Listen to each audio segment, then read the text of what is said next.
gère. Donc, Emmanuel Nonin, qui est mon suppléant pour toute la partie flavescence et aussi bien FDSEA au niveau du syndicat local. Donc, vas-y, je te laisse te présenter. Oui, suppléant de Nicolas.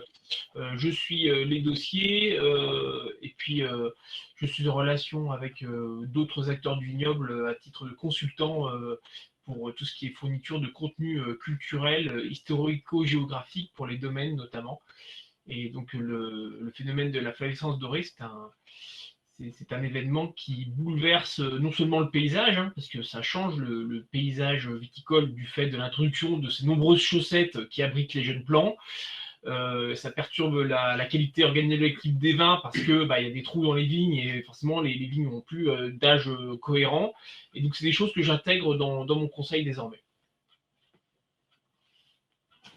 Donc alors, petite présentation, donc ça c'est pour expliquer un peu mon domaine. Donc je suis la 5e génération sur un domaine qui exploite 27 hectares en cave particulière, dont 3 hectares en cave coopérative sur la cave de l'Uni. Donc nos vignes sont en culture raisonnée. Donc on est situé à Chardonnay, donc le berceau du cépage. Donc je suis également président du syndicat local, comme je viens de le dire, responsable de la flavescence dorée pour la commune de Chardonnay et vigneron indépendant. Donc ça, c'est la petite présentation pour ma part. Donc pour rappeler un peu l'historique, donc un premier cas de flavescence dorée chez nous a été découvert en 2004 dans une jeune plantation à Saint-Jean-Gould-National en Saône-et-Loire. Donc à l'époque, il n'y avait pas d'obligation de planter de greffes traitées eau chaude. La Bourgogne était considérée comme indemne. L'origine de l'AFD, donc sur le porte-greffe qui était d'une vigne mère du Tarn, de mémoire, c'est un 3309. Donc après, je sais pas s'il y a un rapport avec un porte-greffe ou pas, mais bon, c'était quand même bien issu de cette vigne mère du Tarn. Donc après, de 2004 à 2011, d'autres cas isolés dans de jeunes plantations ont été trouvés, donc dans plusieurs communes de Saône-et-Loire.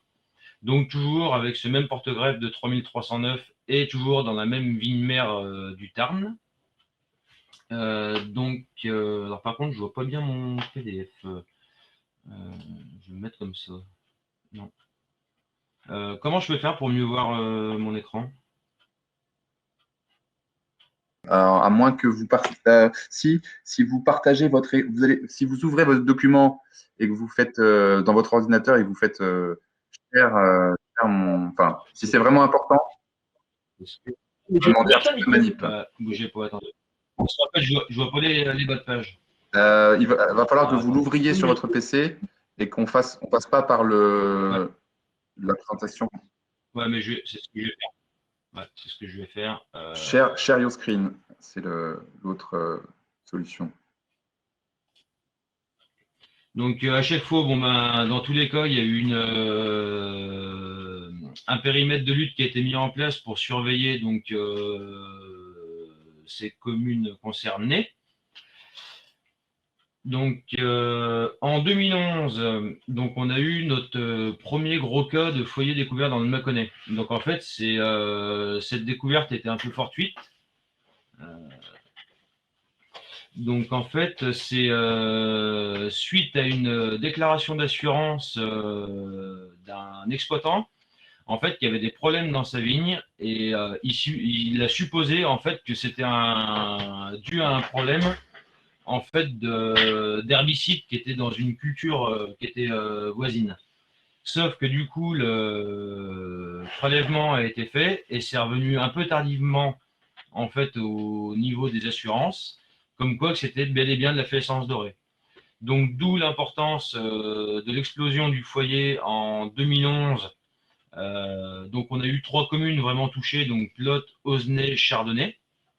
Qui se touchent, hein. Donc qui sont limitrophes, qui sont vraiment voisines. Donc en fait 2012, état de crise, hein, donc 3 traitements obligatoires sur l'ensemble de la Saône-et-Loire pour essayer d'assainir un peu le périmètre. Donc on a eu l'appui quand même de beaucoup d'ODG, de firmes aussi bien de distributeurs que ça soit la Fredon, le Stral, enfin j'en passe, c'est des meilleurs, hein, il y a tous les logos en dessous. Donc ils nous ont quand même apporté beaucoup d'aide et de soutien. Il y a eu beaucoup de mobilisation entre collègues vignerons pour nous aider à arracher les vignes qui étaient symptomatiques. T'as arraché combien, toi, par exemple? Alors attendez, j'y viens. Donc ça, c'est un peu un état des lieux en fait de la commune en 2012. Donc vous voyez, il n'y a que 3 parcelles qui apparaissent en verte.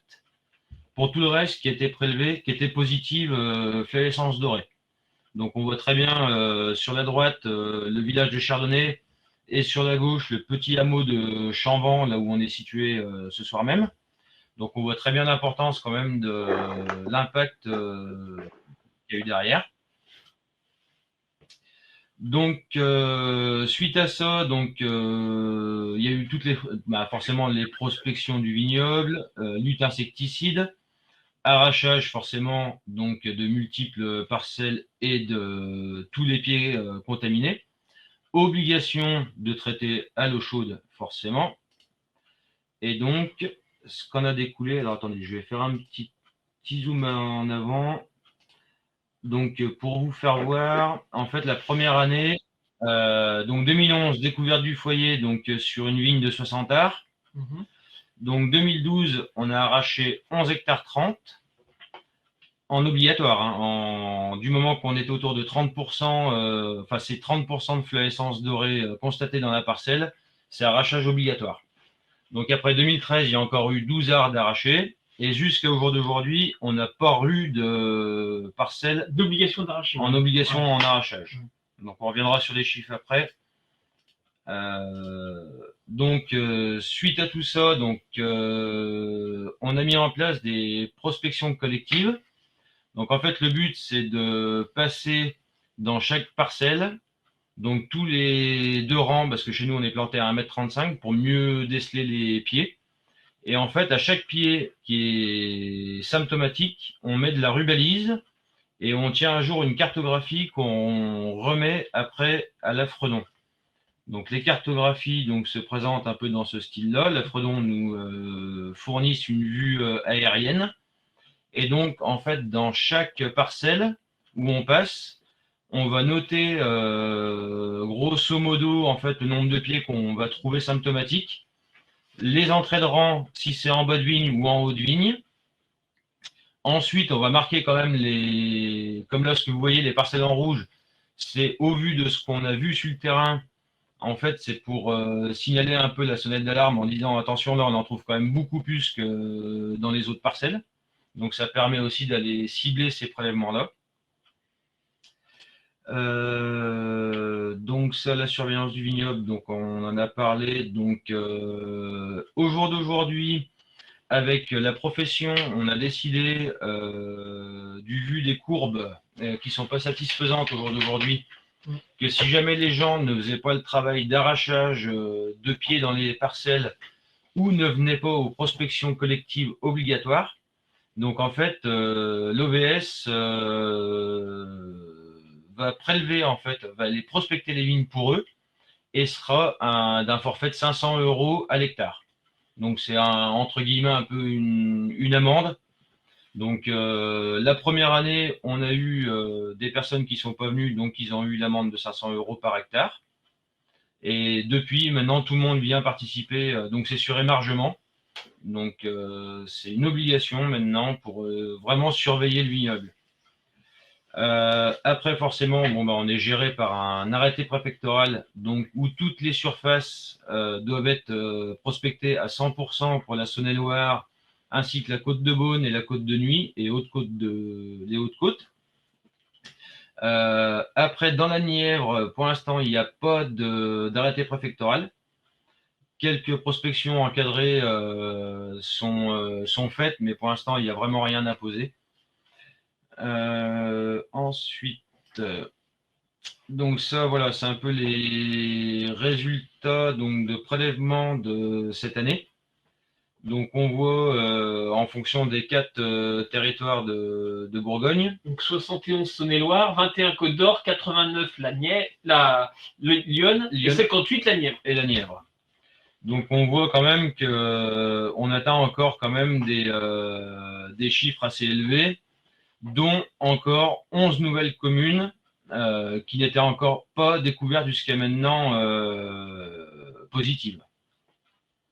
Donc après, sous forme de récap, comme on a parlé tout à l'heure, donc ça c'est pour que vous voyez un peu l'évolution, mais ce qui est plus parlant, c'est ce tableau ici. Donc on voit très bien l'explosion de 2012-2013, l'efficacité de l'arrachage de tous les pieds et de la prospection. Et malheureusement, depuis 2018, on reconnaît une vague qui remonte très fortement. Donc ça, pour l'instant, au jour d'aujourd'hui, on ne sait pas comment l'expliquer et de quoi ça en ressort et de quoi c'est dû. C'est comme s'il y avait, comme pour le coronavirus, je veux dire, des cas asymptomatiques qui refont surface au bout de plusieurs années. C'est un peu l'analyse que l'on en fait, quoi. Il y a une latence, et puis un beau jour, ça se déclare, quoi. C'est un peu ça, parce que globalement, on a arraché les pieds. Il y a eu quelques exceptions, hein. Bien sûr, il y a toujours Non, mais le travail dans l'ensemble est. Le travail a été fait entre les traitements et puis les arrachages. Et là, malgré tout, il y a une explosion après une chute. Courbe montante, et apparemment, dans beaucoup de régions qui sont un peu impactées comme nous, c'est un peu cette courbe générale, un peu. Où tout de suite derrière, il y a une grosse chute, et après, il y a un pic qui remonte. C'est comme pour le virus, hein, c'est une nouvelle vague, en fait. C'est le caractère des maladies épidémiques. Donc là, pour vous présenter un peu la carte Bourgogne, un peu pour vous faire voir un peu l'évolution, donc tout ce qui est en rouge, donc c'est les résultats positifs FD. Donc vous avez au sud, zone rouge là, Nicolas, c'est Mâconnais, hein. Et puis vous avez au nord la Côte d'Or. Vous avez la limite départementale qui est tracée en noir. Voilà, donc là, c'est pour toutes les cartographies de 2012 à 2020 sont ciblées principalement Mâconnais. Et après 2020, il y a un zoom qui remonte sur la Côte d'Or. Donc on voit quand même l'impact de l'évolution qui est quand même assez importante. Oui, on revient à des cas pires en 2020 qu'en 2012. Voilà, hein. 2020 est presque pire qu'au départ. Donc après l'augmentation pour la 3e année consécutive de cas flavescents, donc dans nombreuses communes, donc 39 communes, dont 11, comme je disais tout à l'heure, qui sont nouvelles, qui n'y avait jamais eu de flavescence avérée avant. Donc l'extension de la zone concernée par la flavescence en périmètre du foyer historique du Mâconnais Nord, ainsi qu'une augmentation des échantillons positifs dans certaines communes de ce foyer. Donc plusieurs cas isolés dans le sud 71. Donc c'est quand le sud 71, c'est limite du Beaujolais. Donc tout ce qui est Fuissé, Charnay, Pierre-Clos, Prusy, Saint-Amour, où on retrouve une explosion quand même assez forte.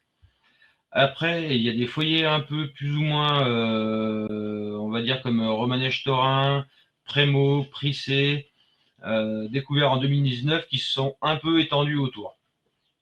Et après, il y a 2 cas de flavescence sur des jeunes cèpes à Talente dans le 21, donc en Côte d'Or.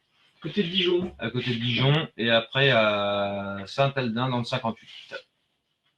Donc ça, c'est un peu les dernières nouveautés. C'est des vignes créments, ça. Ensuite,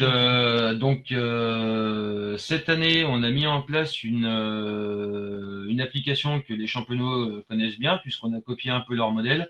Donc nous, on l'a appelé Vigie Bourgogne. Donc en fait, c'est un outil complémentaire à la prospection collective qu'on fait à pied.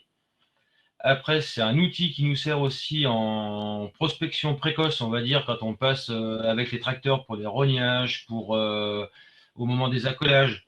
Si on commence à avoir des pieds symptomatiques, en fait, on peut tout de suite les faire remonter sur cet outil. Et au vu des moyens mis à disposition de la Fredon, seront prélevés ou non, ou seront mis en cartographie pour les prospections collectives pour accélérer les prélèvements. Donc après, bon, je pense que l'application pour les champenots, vous devez connaître. Donc on retrace en fait dans l'entrée de l'application tous les symptômes, où en fait chaque utilisateur peut aller retrouver ces symptômes entre les pieds de blanc, les pieds de rouge, voir un peu plus en détail, où des fois il y a même des pieds qui sont pas forcément flagrants, mais qui sont remis en avant quand même.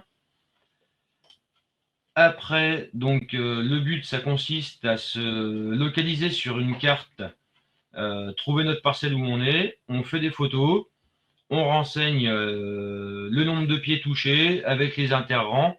Donc ce que vous voyez à gauche, ça va être légèrement modifié. On a apporté des modifications pour 2021 où on pourra marquer des commentaires pour avoir le nombre d'interrangs, pour plus se localiser plus simplement. Donc ça, c'est quelque chose qu'on espère qui va vraiment nous aider pour l'avenir. Et après, donc, bon, bah, pour refaire une conclusion un peu comme tout le monde, hein, l'important, c'est forcément la surveillance du vignoble et de signaler tout problème assez rapidement. Et le gros problème qui se pose en ce moment chez nous, c'est surtout l'importance du bois noir. Ouais. Donc, on a comme l'exemple d'une parcelle sur plot qui est à 5 km de chez moi, où sur 17 prélèvements, il y en a quand même 16 qui sortent bois noir et un flavescent. Donc, et sachant que le bois noir masque la fluorescence, pour nous, ça devient très compliqué de faire les prospections, parce qu'en fait, on pourrait prélever quasiment 30-40% des pieds dans une même parcelle. Donc, c'est quelque chose qui va devenir très, très inquiétant. Donc, on espère trouver des solutions derrière, parce que malgré que tous nos plants soient en obligation de traitement eau chaude, et malgré qu'on soit entre 1 et 2 traitements insecticides, au jour d'aujourd'hui, on a quand même ce gros problème-là. Donc, n'hésitez pas à nous poser des questions si vous en avez concernant un peu la partie Saône-et-Loire. Donc, pour l'instant, on ne peut pas vous dire trop grand-chose. On remarque aussi, enfin, statistiquement, ça, les symptômes et les cas positifs de bois noir ou fluorescent sont plutôt sur les jeunes vignes, voire sur les très jeunes vignes. Donc ça, c'est inquiétant. Et ce qu'on n'a pas trop pour l'instant, c'est la corrélation, je veux dire, entre nombre de cas positifs et puis âge du vignoble, provenance des greffes, environnement immédiat de la parcelle, à savoir si elle est isolée, si elle est en contact avec d'autres vignes, si elle est à la proximité d'un bois. Voilà. On manque d'éléments voilà, qui permettent d'établir une corrélation, parce qu'il faudrait, à terme, là, depuis maintenant 2011, qu'on se bat contre la flavescence. Ouais, 2011. Depuis 2011, il faudrait quand même essayer d'avoir des éléments qui puissent nous éclairer un peu sur les facteurs favorisants.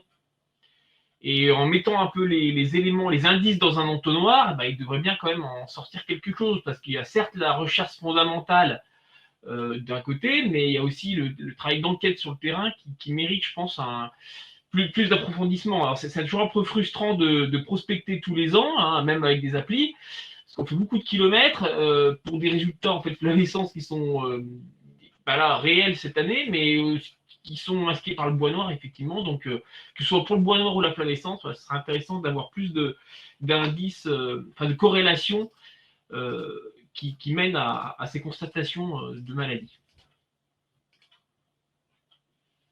Donc après, on est Est-ce qu'il y a eu des aides pour les viticulteurs ayant été obligés d'arracher sa parcelle? Alors oui, on a eu un fonds d'aide sur une prime à l'hectare, mais le problème c'est que c'était très exceptionnel parce qu'on a été les premiers à toucher quelque chose et il n'y avait pas un fonds qui était suffisant pour indemniser à hauteur de ce qu'on a perdu. Donc j'ai plus le chiffre exact en tête de combien on a touché à l'hectare, mais c'était vraiment dérisoire. Vraiment, ce qui a été le plus gros du point solidaire, c'est vraiment l'entraide entre les CUMOL, les collègues vignerons, où ils sont venus nous aider comme moi, pour ma part, j'ai arraché 3 hectares. Voilà. Donc, ils sont venus nous aider aussi bien à faire le travail pour enlever les piquets, enlever les fils, arracher les pieds. Donc après, par contre, nous, il a fallu attendre quelques années pour pouvoir laisser reposer le terrain. On a quand même perdu nos récoltes. Franchement, ce qu'on a touché, c'est vraiment dérisoire. Alors, j'ai quelques questions avant de passer la parole à Sébastien. D'ailleurs, une question de Sébastien, je crois. Vous aviez donc, il confirme, vous avez vraiment 30% de bois noir dans la parcelle. Vous avez vraiment 30% des pieds touchés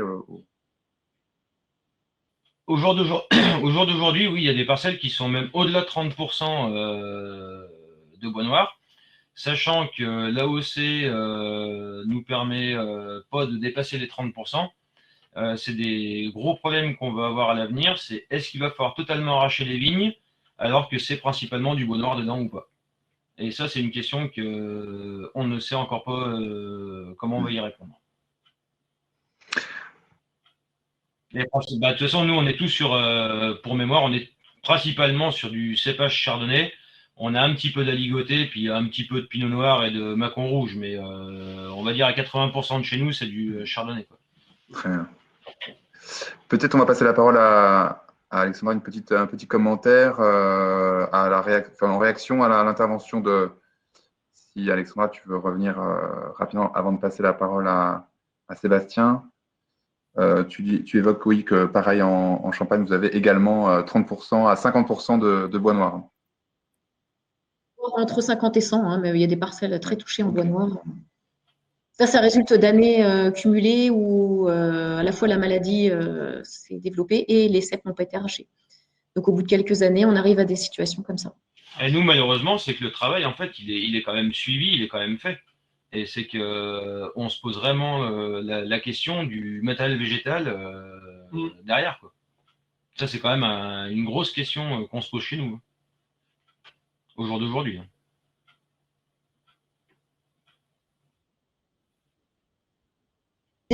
Le bois noir serait peut-être plus épidémique qu'on ne le pense, et il y aurait peut-être d'autres insectes vecteurs aussi, autres que Hyalestes. Oui, Ouais, mais c'est peut-être aussi ça qu'il faut qu'on trouve la solution, parce que quand on voit le nombre de prélèvements et c'est pas toutes les communes, on a des communes vraiment où c'est très très touché en bois noir. Ok. Bon, très bien. Merci beaucoup. Merci beaucoup pour tous ces retours. Oui. Le sujet du bois noir, on va le travailler aussi en Champagne parce que, comme le témoignage qui vient d'être fait pour le Mâconnais, c'est aussi problématique, le bois noir aussi. Ouais. Merci à vous tous. Merci beaucoup pour votre intervention.